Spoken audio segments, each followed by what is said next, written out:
Since I got into fabrication, I've made quite a few skate rails. And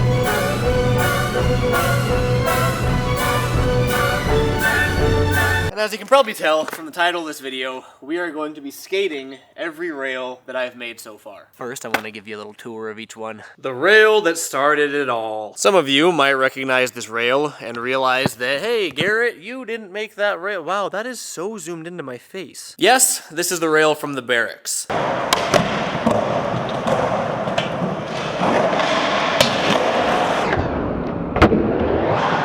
I did not make this rail. I got this rail from the barracks when they tore the park down. But I'm including it because I made some modifications to the rail in order to have it proportionately fit the little miniature forced air we have there. These were some of my first welds that I ever did. I was using a like $90 Harbor Freight flux welder, as you can tell from the welds. Looking back on these are almost borderline painful to show on camera because they are really bad, but it's held up great, honestly. And then I believe this one, the green one with the little doinker at the end of it. Pretty sure this was the first like actual rail I ever made from start to finish. It was when I first got the tube bender and I wanted to experiment with how it bends tubes, so I threw a little kink on the end of it and it worked great. Then came the bump to bar rail, or the bear trap, whatever you guys want to call it. I made that rail to fit into the bump that we made a while back. This was my first time making, interchangeable rails where it has these legs and then the bump to bar itself has these little slots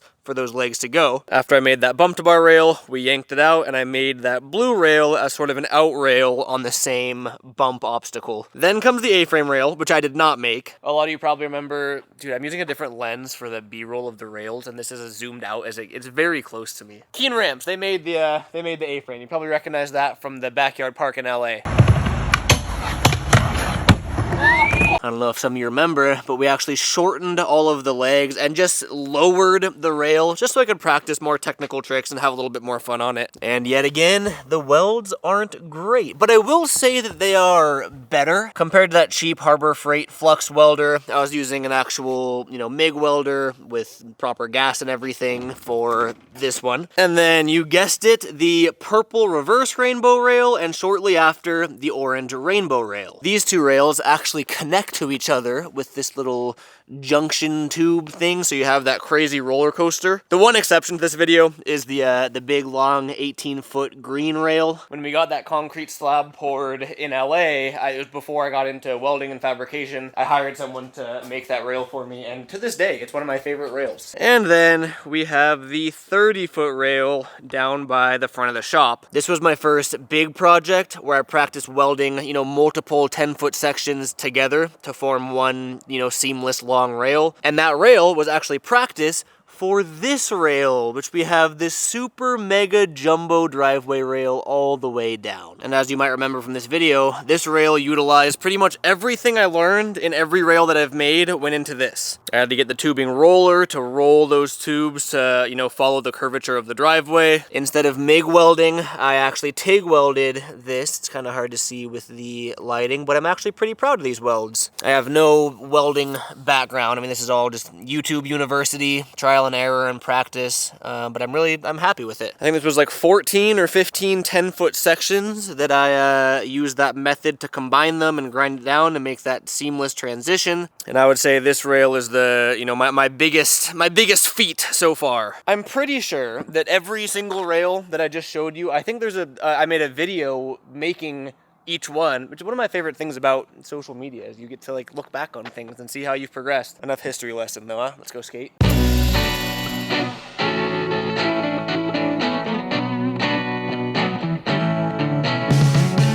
We got everything moved out of the way for now, except for the 18-footer. Again, this is the one exception to this video. I didn't make this rail, but it's a good rail to warm up on.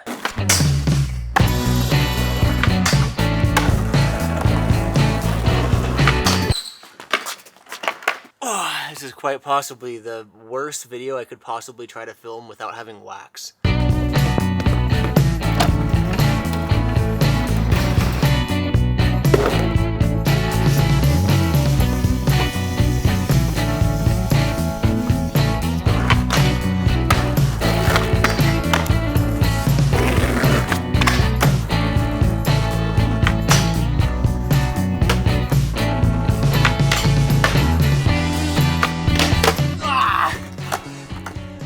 All right, we got the blood flowing, feeling good. I mean, it is early in the morning. I don't normally skate this early. Beautiful day though. I don't know if you can see the sky. It finally stopped raining. I guess it's actually not that beautiful of a day. It's like gloomy and overcast. It's not raining, okay? I think the little out rail is a good second step.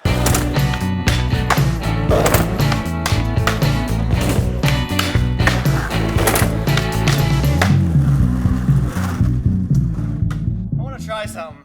A couple days ago, I was just out here skating alone, and I surprised myself with a front blunt backside flip, or front blunt kick flip fakie, whatever you want to call it. Okay. I've never been like much of a technical skater when it comes to flipping in and flipping out, any of that stuff. I can do like the bare minimum, the basics. I almost got it first try, and then I landed it second try. I don't think it's gonna come that easily today, but I do want to give it a couple tries.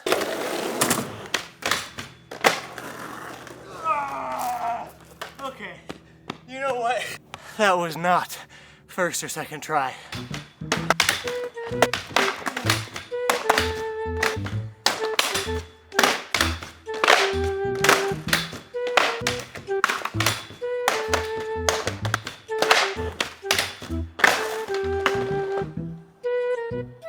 Oh. And it definitely wasn't pretty. We still have a whole lot more rails to skate, so I'm taking it. I wanted to take a quick intermission here to thank the sponsor of today's video, which is Scentbird. I don't know if it shows well on camera. I'm sweaty and musty, and we're not even close to being done with this video. I'm only gonna get sweatier and mustier. I've never been much of a like scent or fragrance guy. I think that's pretty universal to skateboarders, honestly. We just smell like skateboarders. But thanks to Scentbird, I don't have to smell like a skateboarder anymore. I want to preface this by saying that I'm not a scent or a fragrance guy in the sense, like I was watching some other videos on Scentbird and they have like in-depth, they're like scent people. I'm not a scent person, I just want to smell good. Here's what they sent me. We got 4 scents here. They actually gave me little scent cards that tells me what scents I got, obviously, then tells me a little bit about them. Before we get into that though, you know what, I should probably explain what Scentbird is. What Scentbird is, it's a fragrance subscription, whether it's perfumes or cologne. They have like unisex stuff too, where you can try one or more designer fragrances, one or more designer fragrances monthly. Me being someone who's not a scent like some dude, the videos that are watching, they're like, usually I go with this scent because I like the notes of this, and this. Like, I don't know any of that. I'm not a scent person yet. I like that I get little samples that I can choose from instead of having to commit to like a full bottle of something that I may not like. I got 4, but they have over 600 designer brands that you can choose from. And when I say designer, I mean like designer, like Gucci, Versace. Those are the only designer brands that I know. The 4 that I got, I don't even know how to pronounce them. That's how designer they are. They come in they're like little like carrying cases. You can snap them open and you have the actual fragrance itself. This one is, let me zoom in here. Oh wait, I can't read this upside down or like mirrored in the camera. All Saints Shoreditch Leather. I would love to smell like leather. See this little dude? That's so gnarly. Sorry, I was skating earlier. I don't know if they're gonna approve of this in the brand deal. Let me get my blood out of frame. Right now it's locked. You can't push it. You can unlock it there, and then you can squirt it out. Coming from like a non-scent person, should I like spray it and then try to guess the notes? Because I'm not gonna get it right. Ooh. Ooh. Oh. What? That smells good. What's it smell like though? I'm putting on way too much. I want to say leather. No. I'm not very good at this. I'm going to read the back of this card here. Shoreditch Leather is a tribute to All Saints' iconic leather jackets. Elemi and saffron create a suede-like texture wrapped in jasmine and luxurious woods. The scent is chic, yet rebelliously edgy, capturing the transformative, empowering spirit of leather. I'm sold. This next one we have here, oh, that's the same one, isn't it? This next one, let's get up close here. Arquiste!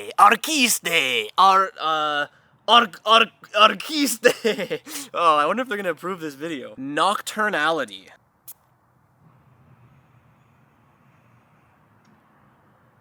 This one reminds me of like a candle. This is kind of fun. This one, it's like piney. What was it called again? Nocturnality? I'm gonna read the card here. The sultriest, head-turning scent. A latex and leather, I don't even know how to say that. Featured as one of the best fragrances of 2025 by Esquire magazine. You learn something new every day. Just the color of this looks minty. I don't know if it's gonna be minty. 5 cents, or 5 cents. It's twin flame. This is gonna be the best product review they've ever received from a client. Twin flame. So this doesn't give me any like, I can't guess and be like, oh, leather.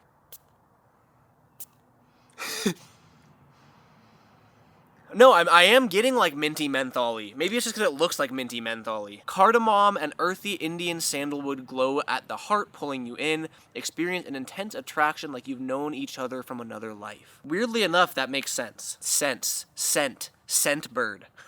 This last one here is, I believe, Black Iris. Borsalino! That's how you say it, right? Borsalino. Black Iris. You have to say it with that accent, though. It's not Borsalino, it's Borsalino! I want some raviolis. I do. I'm so hungry, dude.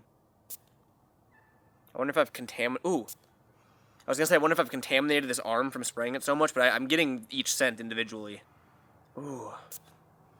I keep thinking I have a favorite, but then I like forget what the other one smells like once I put the new one on. I'm not even gonna try to guess, honestly. Sparkling Italian bergamot and green cardamom open the fragrance, leading to an elegant iris wrapped in vanilla speculus. Dude, I think the leather, the Shoreditch leather from All Saints is, I think that's my favorite. Yeah.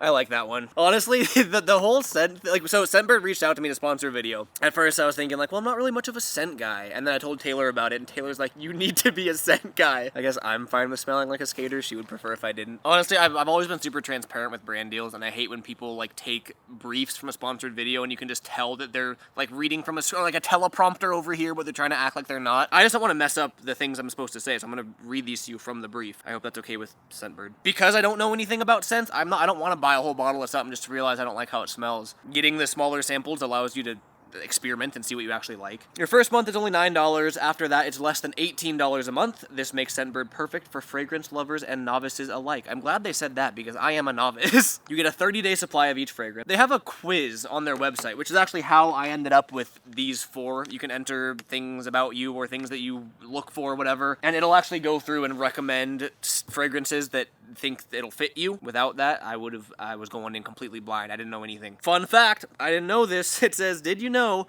that wearing the same fragrance every day can lead to nose blindness, where you stop noticing your own scent? I think I have nose blindness to my own musk, because I don't smell it, but Taylor does. I'm gonna have a QR code that they provided on screen here. You can scan the code or use the link in the description, and with my coupon code GINNER, you'll get 55% off at Scentbird. You get free delivery to your door, and you get a free case. Taylor knows that I'm doing a sponsored video with Scentbird, but she doesn't know that I filmed it today. She's at work right now. I think I'm gonna go with the leather. I'm gonna shower and everything after I finish filming this video, but I'm gonna put this on and see if she says anything. Scentbird, thank you very much for sponsoring this video. It's thanks to brands like this that I'm able to continue building and creating cool things like all the rails you're seeing in this video. Metal is not cheap. I've learned that. Genuinely, thank you guys, and now that I have far too many fragrances on me, let's get back to skating. Now that I've freshened up a bit, I think it's time to come down to the shop and skate the Garrett's rail. My apologies.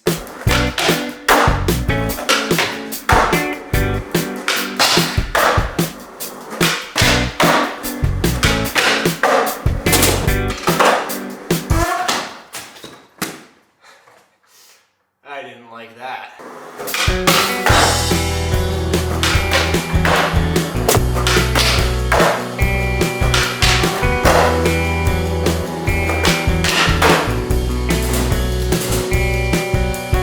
Barracks rail, check. On to that one.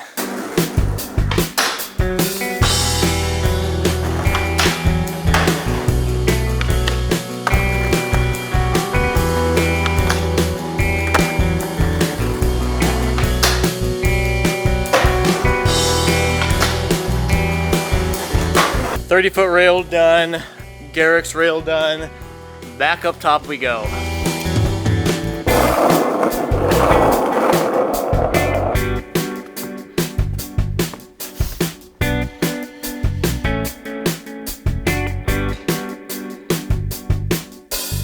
I figured now we can hit the badonkadonk rail. That's what I'm gonna call this bad boy. It's been a really long time since I've skated it, and I kinda remember if you put too much pressure on the badonkadonk, it lifts up, but it's not happening now, so I guess we'll see.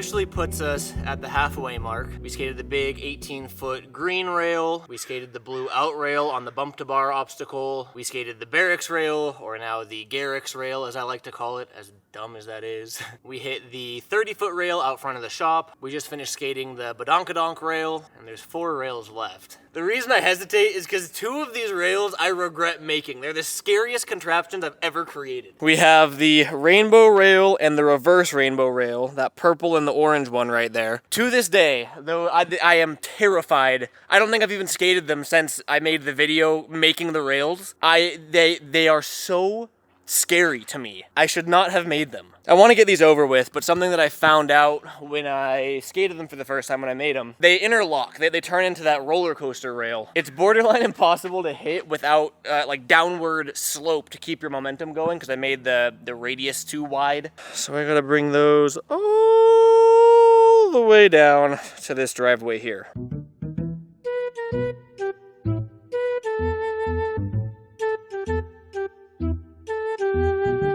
Here they are in their terrifying glory. I really regret making these rails. As much as I really don't want to, I think I have to do what I did when I made them the first time, and that's skate each one individually and then connect them and skate them together. The purple rainbow rail, as scary as it is actually like skatable. I'm thinking I'm just gonna do the basics. I wanna do 50-50 and then maybe like a Smith or something, board slide, you know, the basics. I think when I first built this, I 50-50 laser flipped it, which doesn't make any sense. I don't know, I've never done that trick in my life and somehow it just worked on this. We're not gonna do that today. The orange rail, on the other hand, I hate it. It's pretty tall. I mean, that's my knee right there, so it's knee height to get on. It's sackable. You can 100% sack the rail. It's just everything about it is bad. Oh God. I hate it.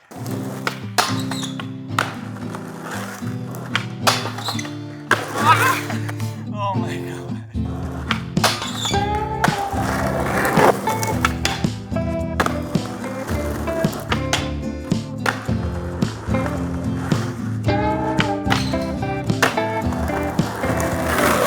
All right, time to swap out the purple for the orange.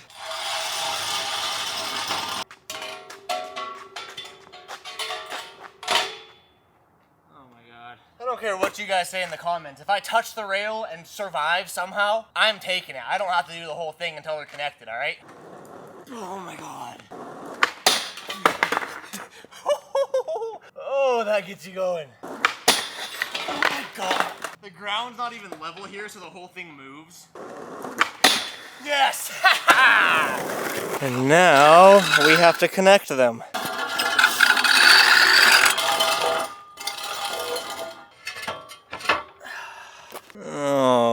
Oh, there it is. I will say though, I think skating the orange one standalone is scarier because it's just a high pop up to it. As long as I get a good entry on the purple one, hopefully it'll work. We'll see. I'm so scared.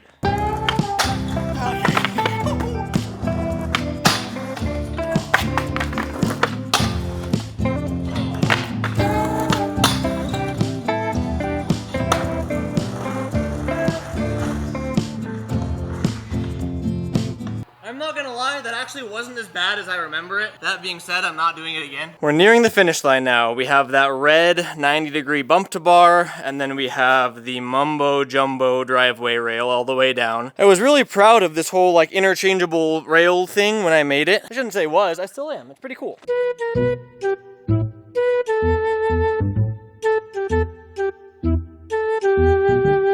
This can obviously be skated 2 ways, up and over like an actual bump to bar, and then a super quick grind pop out. I'm gonna do one trick over the bump to bar, just because I made it and I want to skate it. But this video is focusing more on rails, so I'll do a couple tricks on the rail too.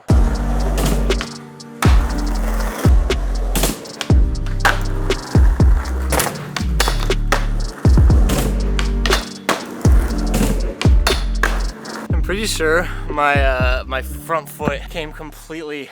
Oh, I'm falling over. I think my front foot came off when I did that. I'm gonna take it, honestly. This is more work than I thought.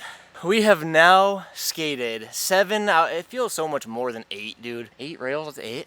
Why'd this take so long? We've now skated 7 of the 8 rails that I've made over the 1.5 to 2 years that I've been working on fabrication and welding. We've skated long rails, we've skated short rails, we've skated curvy rails, we've skated kinked rails. The only rail that we have left is I built the rail. How long is it? 140 feet? 150 feet? More? I honestly don't remember. The mega long monstrosity of a rail that took hours upon hours upon hours upon days, upon weeks actually, except to let the cement cure and everything. This rail was a journey and a half to build. Like I mentioned earlier, I'd consider this my biggest accomplishment in terms of, you know, things I've created myself. I think it's time to skate the mega rail. Now, because the rail is so long, it spans the entire driveway, it is notoriously really difficult to film unless I have someone with me. I've tried setting up a phone or a camera and like cropping in as I go down with keyframes and whatnot. I've tried GoPro POV. It's all just kind of like meh. Lucky for me,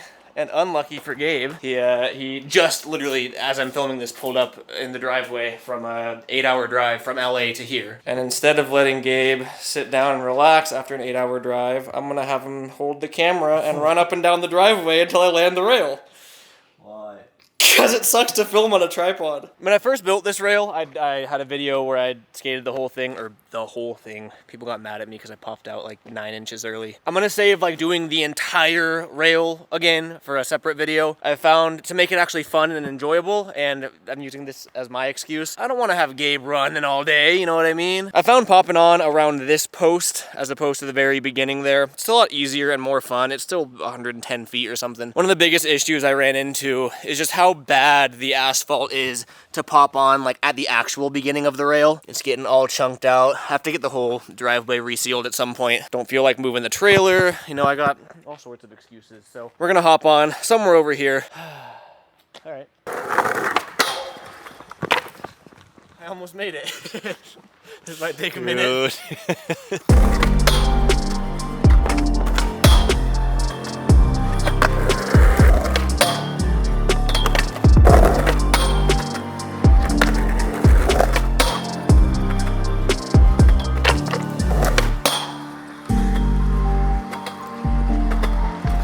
Wow, sick.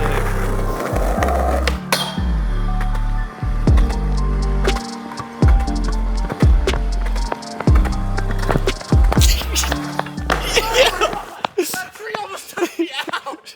I was hanging on for dear life. I saw the tree coming up. I was like, I'm making it. I'm going down. I have no idea if any of that was a frame. I was just not looking at the camera. Oh, I did it, all right? I haven't looked at the footage yet, but I did not think skating 8 rails was gonna take that long. That was like a full day activity. Good workout though too. Thanks for watching. Feels good to be back here on YouTube. It's been a minute. You know that mic has a full 360 so it picks up everything. Oh, my bad. Yeah, thanks for watching. Catch you guys next time. Peace out.